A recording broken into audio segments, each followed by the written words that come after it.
আপনাদের মধ্যে অনেকেরই আশাকর্মীরা এই ফর্মটি বাড়ি বাড়ি গিয়ে দিয়েছে। এই ফর্মটি পেয়ে আপনাদের অনেকের চিন্তা যে এটা কিভাবে দাদা ফিল আপ করবো এবং এর সাথে কি কি ডকুমেন্ট দেবো, সেই সংক্রান্ত বিষয়ে আমি ইউটিউবে অলরেডি একটা ভিডিও বানিয়ে রেখেছি এবং সেই ভিডিওতে কিন্তু তোমরা প্রচুর কমেন্ট করেছো। অতএব এই ফর্মটা ফিল আপ করতে গিয়ে কিন্তু অনেকের অনেক সমস্যার সম্মুখীন হতে হচ্ছে। যেমন অনেকে বলছিলে দাদা এখানে যে মোবাইল নম্বরটি দেওয়া রয়েছে সেই মোবাইল নম্বরটা তো আমার মানে বর্তমান মোবাইল নম্বরের সাথে ম্যাচ করছে না। বা অনেকে বলছিলে দাদা আমার তো এইখানে নামের স্পেলিং ভুল রয়েছে। অনেকে বলছিলে দাদা আমার হেড অফ দ্য ফ্যামিলি মারা গিয়েছে। অনেকে আবার বলছিলে দাদা আমি বিবাহ সূত্রে অন্য জায়গায় চলে গিয়েছি কিন্তু ফর্ম আমার বাপের বাড়িতে এসেছে। আর সব থেকে বেশি যে কমেন্টটা এসেছে দাদা এই অন্নপূর্ণা বেনিফিশিয়ারি লিস্ট থেকে নাম বাদ যাওয়া, এটা মেয়েদের ক্ষেত্রে কি করব এবং ছেলেরাও কি করবে, এই নিয়ে তোমাদের অনেক প্রশ্ন ছিল। সেই প্রশ্নগুলোর উত্তর আজকের আমি দেব, কারণ এই সকল প্রশ্নগুলি আমাদের বিডিও স্যারকে আমি করেছিলাম। তিনি যেমনটা আমাকে জানিয়েছেন হুবাহু কিন্তু আমি তোমাদের তেমনভাবেই তোমাদের বলবো। তাহলে চলো ভিডিওটি শুরু করা যাক। আশা করি আপনি এই ফর্মটিকে সুন্দরভাবে দেখতে পাচ্ছেন। এই ফর্মটির প্রত্যেকটা অপশান আমি ফিল আপের সাথে সাথেই সুন্দরভাবে ইন ডিটেলস বলবো, কেন এখানে এই তথ্য দেওয়া হয়েছে, কেন আপনি লিখবেন, সকল বিষয়গুলো ইন ডিটেলসে বলবো। তো এই ভিডিওটি হয়তো তার জন্য একটু বড় হতে পারে, কিন্তু আমি একটা জিনিস আপনাদেরকে বলতে পারি, ভিডিওটি একবার দেখার পরে আপনাকে আর কোনো ভিডিও দেখতে হবে না, কোনো জিনিস আপনার সমস্যা থাকবে না। ঠিক আছে, তাহলে দেখুন ফর্ম যেটা রয়েছে আয়ুষ্মান ভারত প্রধানমন্ত্রী জন আরোগ্য যোজনা, এর প্রথমের এইখানে দেখবেন আপনাদের যে ব্লক লেভেলের যে ঠিকানাটা সেটা এখানে দেওয়া রয়েছে। ঠিক আছে, এইখানে ডেট দেওয়া রয়েছে। এখানে আপনি কোন ডেটটা লিখবেন, এখানে হচ্ছে সেই ডেটটা লিখবেন যেই ডেটে আপনি এই যে ফর্মটা জমা দেবেন। ধরুন আমি 5 তারিখে জমা দেব, তাই কিন্তু আমি এখানে 05 এইটা কিন্তু লিখব। বোঝা গিয়েছে ডেটটা। এবার হচ্ছে আধার নম্বর। আপনাদের অনেকের ক্ষেত্রে দেখবে আধার নম্বরের প্রথম যে কটা ডিজিট ছিল, প্রথম 8টা ডিজিট ক্রস করে দেওয়া রয়েছে, লাস্টের 4টে ডিজিট দেখা যাচ্ছে। আবার কারোর দেখবেন আধার কার্ডের পুরো নম্বরটা এখানে দেখা যাচ্ছে। তাহলে এখানে যার আধার কার্ডের নম্বর থাকবে এই ফর্মটাতে কিন্তু তার ডিটেলসই দিতে হবে। বোঝা গিয়েছে? যেমন এখানে এই যে ব্যক্তি, এই ব্যক্তির এই লাস্টে 4টে আধার কার্ডের ডিজিট আপনারা দেখতে পাচ্ছেন, এই আধার কার্ড যার রয়েছে তার কিন্তু এখানে ডিটেলস দিতে হবে। ইভেন এখানে যার নাম রয়েছে এই যে অ্যাপ্লিকেন্ট নেম, এগুলো তো আর লেখার দরকার নেই, এগুলো প্রিন্ট হয়ে রয়েছে। এই যে সাবি, এই মহিলার ডকুমেন্টস কিন্তু এখানে দিতে হবে, তাই এগুলো তো লেখার দরকার নেই। রেশন কার্ড নম্বর, এটাও লেখার দরকার নেই, এটাও প্রিন্টেবল ফর্মে আসছে। রেশন কার্ডের ক্যাটাগরি, কোন ক্যাটাগরি রেশন কার্ড রয়েছে সেটাও দেখবেন এখানে টিক দেওয়ার রয়েছে, এখানেও কিন্তু আপনাকে টিক দেওয়ার দরকার নেই, যেমন এখানে PWH রয়েছে। এইবারে হচ্ছে সবথেকে গুরুত্বপূর্ণ বিষয়, এই আধার লিঙ্ক মোবাইল নম্বর, এইখানটাতে আপনাদের অনেকের সমস্যা হচ্ছে। এখানে আপনারা বলছেন দাদা এই যে মোবাইল নম্বরটা এখানে শো করছে, এই মোবাইল নম্বরটা তো আমার আধারের সাথে যুক্ত নয়। আসলে এখানে যে মোবাইল নম্বরটা আপনাদের দেওয়া হয়েছে এই মোবাইল নম্বরটা কিন্তু রেশন কার্ডের সাথে যুক্ত মোবাইল নম্বর। অনেকের ক্ষেত্রে কি হয়, রেশন কার্ডের সাথে যে মোবাইল নম্বরটা যুক্ত করা রয়েছে সেটাই হয়তো আধার কার্ডে রয়েছে, তাদের ক্ষেত্রে তো কোনো সমস্যা নেই।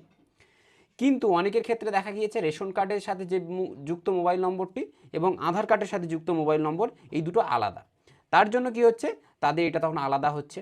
তখন আপনারা কি করবেন, এই নম্বরটা হয়তো আপনার আধার কার্ডে নেই, তখন আপনি পরিষ্কার এখানে একটা স্ল্যাশ দেবেন, স্ল্যাশ দিয়ে আপনার আধার কার্ডের সাথে যে যুক্ত মোবাইল নম্বরটি রয়েছে সেটাকে এইখানে লিখে দেবেন।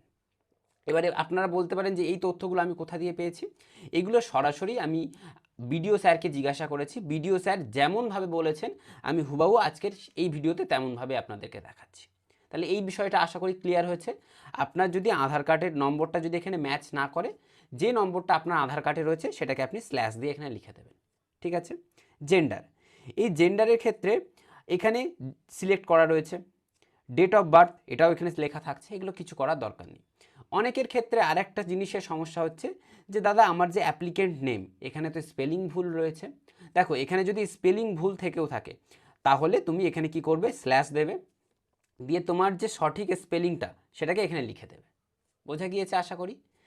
স্পেলিং ভুল থাকলে এখানে সুন্দর করে এইখানে আপনার যে সঠিক স্পেলিং সেটাকে এখানে লিখে দেবেন।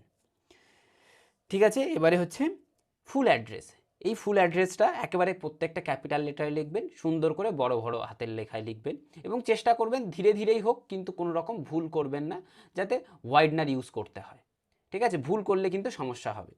তো প্রথমে হচ্ছে ভিলেজ, ভিলেজে আমি এখানে ভিলেজ লিখে দিয়েছি।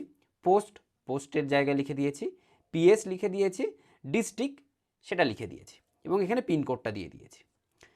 এবারে এখানে আসবেন পরের লাইনে, আশা করি অ্যাড্রেসটা বোঝা গিয়েছে। এবারে অনেকের ক্ষেত্রে এমন হয়েছে যে দাদা আমার তো বিবাহ হয়ে গিয়েছে, আমি বিয়ে করে শ্বশুর বাড়িতে আছি, কিন্তু রেশন কার্ড এখনও আমি চেঞ্জ করতে পারিনি, রেশন কার্ড আমার বাপের বাড়িতে রয়েছে, সেখানে ফর্মটা কিন্তু আমার শ্বশুর বাড়িতে না এসে আমার বাপের বাড়িতে গেছে, তাহলে আমি ফর্মটা কি করব, কোন অ্যাড্রেস দেব? এখানে কিন্তু যেহেতু তোমার বাপের বাড়িতেই ফর্মটা এসেছে, তাই তোমার কিন্তু ডকুমেন্টগুলো দেখবে তোমার আধার কার্ড আর ভোটার কার্ড, এই দুটো ডকুমেন্ট যদি তোমার শ্বশুরবাড়ির ডকুমেন্টসে বা শ্বশুরবাড়ির অ্যাড্রেসে যদি তুমি ট্রান্সফার করতে পারো, তাহলে তুমি এখানে শ্বশুরবাড়ির অ্যাড্রেসটা দাও। যদি তুমি ট্রান্সফার না করতে পারো, তাহলে তোমার আধার কার্ডে যে অ্যাড্রেসটা রয়েছে তুমি সেই অ্যাড্রেসটা এখানে দেবে। যদি সেটা শ্বশুরবাড়ির অ্যাড্রেস হয় শ্বশুরবাড়ির অ্যাড্রেস দেবে, বাপের বাড়ির অ্যাড্রেস হলে বাপের বাড়ির অ্যাড্রেস দেবে। এবারে তোমার প্রশ্ন হতে পারে, দাদা এটা তো ফর্মটা বাপের বাড়িতে এসেছে, তাহলে বাপের বাড়ির অ্যাড্রেস দিলে ভালো হবে? এমন কিন্তু ব্যাপার নেই, তোমার আধার কার্ডে যে অ্যাড্রেসটা রয়েছে তুমি সেই অ্যাড্রেসটা দেবে, কিন্তু বাপের বাড়িতে যেহেতু এসেছে জমা কিন্তু তুমি বাপের বাড়িতেই তোমাকে দিতে হবে। আশা করি এই বিষয়টা বোঝা গিয়েছে। তারপরে রয়েছে এই ডিস্ট্রিক্ট, এটা লেখা থাকছে, ব্লক এটাও লেখা থাকছে, এগুলো কিছু করার দরকার নেই, পঞ্চায়েতের নামও লেখা থাকছে। তারপরে হেড অফ দ্য ফ্যামিলি, এইখানটাতেও আপনাদের অনেকের সমস্যা রয়েছে। আপনারা হয়তো ভাবছেন দাদা এখানে যে হেড অফ দ্য ফ্যামিলি রয়েছে, যেমন এখানে সাবি ছিল মহিলা, এই মহিলার হেড অফ দ্য ফ্যামিলি হচ্ছে বাবুলাল, এই হেড অফ দ্য ফ্যামিলির নাম রয়েছে। অনেকের ক্ষেত্রে দেখা গিয়েছে যে হেড অফ দ্য ফ্যামিলি মারা গিয়েছে, তখন কি করব? যদি হেড অফ দ্য ফ্যামিলি মারা যায় তাহলে তার ফর্মটা করার দরকার নেই। ধরো এই এই এই যে ব্যক্তি, এই ব্যক্তি মারা গিয়েছেন, ধরো এই বাবুলালেরই ফর্ম এটা, তাহলে এখানে বাবুলালের নাম থাকতো। যদি হেড অফ দ্য ফ্যামিলি মারা যায় তাহলে হেড অফ দ্য ফ্যামিলির ফর্মটা ফিল আপ করবে না, ফাঁকা রাখবে, আশাকর্মীদের হাতে দিয়ে দেবে, বলবে দিদি ইনি মারা গিয়েছেন, এনার ফর্মটা ফিল আপ হয়নি। বোঝা গিয়েছে? এবার অনেকের ক্ষেত্রে বলছো দাদা হেড অফ দ্য ফ্যামিলি তো মারা গিয়েছে, তাহলে ওনাকে কি এই টোটাল ফ্যামিলি মেম্বারের মধ্যে অ্যাড করব?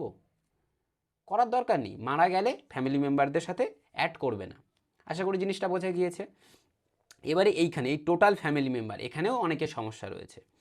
ধরুন একটা পরিবারে রেশন কার্ড হয়তো 12টা কি 14টা রয়েছে, তারা হয়তো একসাথে রেশন তোলে, তারপরে ভাগ ভাগ করে নেয়, কিন্তু তাদের দেখা গিয়েছে যে পরিবারটা কিন্তু আলাদা আলাদা রয়েছে। তাহলে এই ফ্যামিলি মেম্বারটা কেমন কী করব? দেখো তোমরা যারা একসাথে থাকছো, খাওয়া দাওয়া করছো, আসলে ফ্যামিলি বলতে যাদেরকে বোঝানো হচ্ছে তারাই দেবে। ধরো একটা পরিবারে 16 জন রয়েছে, চারজন চারজন করে আলাদা আলাদা আলাদা আলাদাভাবে থাকছে, তাহলে কিন্তু তারা ফ্যামিলি মেম্বারের জায়গায় 4ই লিখবে। ঠিক আছে? এই নয় যে রেশন কার্ডে একসাথে রয়েছে মানে একসাথে লিখতে হবে, এমন কোনো বাধ্যবাধকতা নেই। তাহলে এই টোটাল ফ্যামিলি মেম্বারটা বোঝা গিয়েছে। এবং যদি কেউ মারা যায় তারকে বাদেই কিন্তু এই ফ্যামিলি মেম্বারটা তোমরা গণনা করবে। ঠিক আছে? আর যদি কেউ মারা যায়নি তাহলে কিন্তু অবশ্যই হেড অফ দ্য ফ্যামিলিকে ধরেই কিন্তু এই যে এই টোটাল ফ্যামিলি মেম্বারের সংখ্যা এটা কিন্তু গণনা করবে। তাহলে এই টোটাল ফ্যামিলি মেম্বারটা আশা করি বোঝা গিয়েছে। এবারে প্যান কার্ড, এই প্যান কার্ডটা কার দেবো? এখানে কিন্তু হেড অফ দ্য ফ্যামিলির প্যান কার্ড চাওয়া হয়নি, এখানে যে অ্যাপ্লিকেন্ট রয়েছে, এই যেমন এই সাবির প্যান কার্ডই কিন্তু এখানে দিতে হবে, মানে যার নামে ফর্মটা এসছে তার প্যান কার্ডই কিন্তু এখানে দিতে হবে। তারপরে হচ্ছে ইলেকট্রাল ডিটেলস, যদি আপনার থেকে থাকে। অনেকের প্রশ্ন, দাদা আমার তো ভোটার কার্ড এখনও হয়নি, 18 বছর হয়ে গেছে, যদি না হয়ে থাকে ভোটার কার্ডের জায়গায় দেওয়ার দরকার নেই। আবার অনেকে বলছো দাদা আমি তো ট্রাইব্যুনালে বা এবারে তো আমার ডিলিট হয়ে গেছে বা এসআইআর লিস্টে আমি ডিলিট হয়েছে, তাহলেও কি করব? তাহলেও তুমি এখানে কোনো রকম তথ্য দেবে না। বা ট্রাইব্যুনালে রয়েছে, তখনও তুমি এখানে কোনো রকম তথ্য দেবে না। তাহলে তথ্য কারা কারা দেবে? যারা একদম এবারে ভোট দিয়েছো তারাই তথ্য দেবে। তাহলে প্রথমে কি দিচ্ছ? এপিক নম্বর। এপিক নম্বর বলতে বোঝা যাচ্ছে ভোটার কার্ডের নম্বরটা, ভোটার কার্ডের যে নম্বরটা সেটা এখানে দেবে। তারপর হচ্ছে এসি নম্বর। এসি নম্বর মানে হচ্ছে অ্যাকাউন্ট নম্বর নয়। অনেকেই যেটা বলছো দাদা এখানে কি অ্যাকাউন্ট নম্বর দেবো? না, এসি নম্বর মানে অ্যাকাউন্ট নম্বর নয়, এসি নম্বর মানে হচ্ছে অ্যাসেম্বলি নম্বর বা বিধানসভার ক্ষেত্রের নম্বরটা, সেটা এখানে দিতে হবে। তুমি হয়তো বলতে পারো দাদা আমি পাবো কোথায় এটা? দেখো ভোটের সময় বিওলো একটা স্লিপ দিয়েছিল, সেই স্লিপে কিন্তু সুন্দরভাবে সব লেখা রয়েছে, এই অ্যাসেম্বলি নম্বর, পার্ট নম্বর, সিরিয়াল নম্বর, এগুলো লেখা রয়েছে। অনেকে বলছো দাদা আমি তো এটা হারিয়ে ফেলেছি, তখন কি করব? আমি অনলাইনে এই ভিডিওর সাথে একটা ভিডিও অ্যাড করে দেব, যেখানে তোমরা দেখতে পাবে যে কিভাবে এই নম্বরগুলো খুঁজে পাওয়া যায়। ভোটার কার্ডের অ্যাসেম্বলি নম্বর বা বিধানসভা ক্ষেত্র নম্বর এবং পার্ট নম্বর এবং সিরিয়াল নম্বর, এই তিনটে জিনিস জানার জন্য এই একেবারে গুগলে চলে আসবে, আসার পরে ভোটার কার্ড ইনফরমেশান বলে লিখবে, লিখে সার্চ দিলেই এই রকম একটি ইন্টারফেস শো হবে। এখানে প্রথম যেটা রয়েছে সেইটিতে ক্লিক করবেন, করার পরেই দেখবেন এই রকম একটি ইন্টারফেস শো হচ্ছে। এখানে আপনার ভোটার কার্ড নম্বরটি দিয়ে দেবেন এবং এখানে আপনার যে স্টেটটা রয়েছে সেই স্টেটটা সিলেক্ট করে এই ক্যাপচার কোডটা এখানে বসাবে, বসানোর পর সার্চ দিলেই আপনি কিন্তু সেই সকল তথ্যগুলি পেয়ে যাবেন। আশা করি আগের ভিডিওটা দিয়ে তোমরা বুঝতে পেরে গিয়েছো যে কীভাবে এই তোমার সিরিয়াল নম্বর বা পার্ট নম্বর দেখতে হবে। তাহলে এবারে আসছি স্বাস্থ্যসাথী কার্ডের ডিটেলস। এইখানেও অনেকের সমস্যা রয়েছে। তোমরা হয়তো বলছো দাদা স্বাস্থ্যসাথী কার্ডের মধ্যে পরিবারের 4 জনের মধ্যে 2 জন রয়েছে, তাহলে এই নম্বরটা কার দেব? দেখো স্বাস্থ্যসাথী কার্ডে যারা যারা অন্তর্ভুক্ত রয়েছে তাদের নম্বরই এখানে দেবে।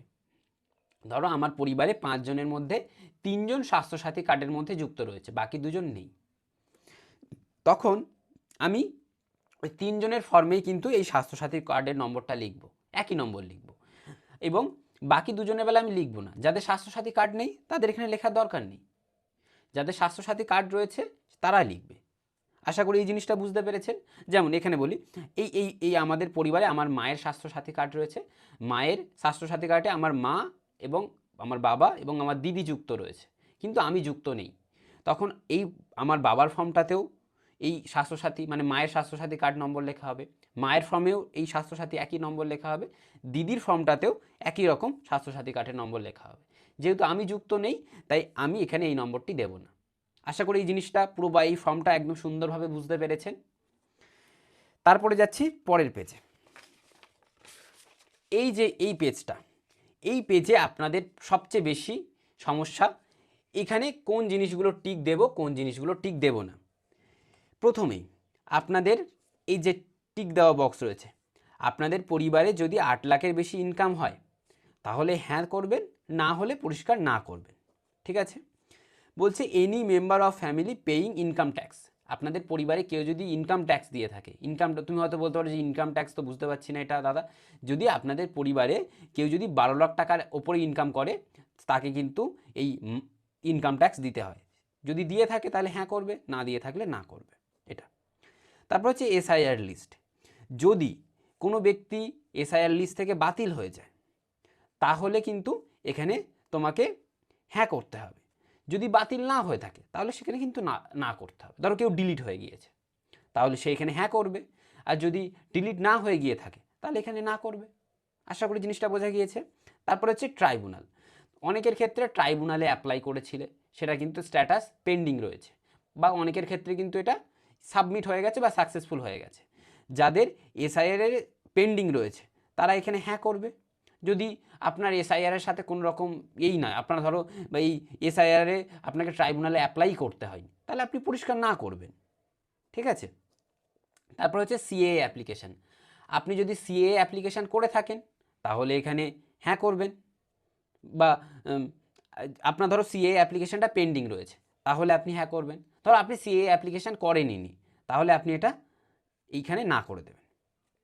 তারপরে হচ্ছে এইটা সব থেকে আপনাদের বুঝতে অসুবিধা হচ্ছে, যে beneficiary name delete from Annapurna Yojana beneficiary list. এটার বাংলাটা হচ্ছে যে অন্নপূর্ণা ভাণ্ডারের যে তালিকা সেই তালিকা থেকে নাম বাদ গেছে কিনা। দেখুন এখনও পর্যন্ত পশ্চিমবঙ্গে অন্নপূর্ণা ভাণ্ডারের তালিকা কিন্তু তৈরি হয়নি। সেক্ষেত্রে আপনি কি করে বুঝবেন যে আপনার নাম বাদ গেছে কিনা? তাই এখানে পরিষ্কার আপনি না করে দেবেন, এখানে আপনি না করবেন। যেহেতু এটা মেয়ে, এটা না করবে। এবারে অনেকের প্রশ্ন, দাদা যদি ছেলে হয় তাহলে কি করব? দেখো ছেলেদের ক্ষেত্রে আমাদের বিডিও স্যার বলে দিয়েছে পরিষ্কার এই জিনিসটাকে ফাঁকা দিয়ে দিতে। যদি ছেলে হয় তাহলে সে কোনোভাবেই অন্নপূর্ণা ভাণ্ডারের জন্য যোগ্য হবে না।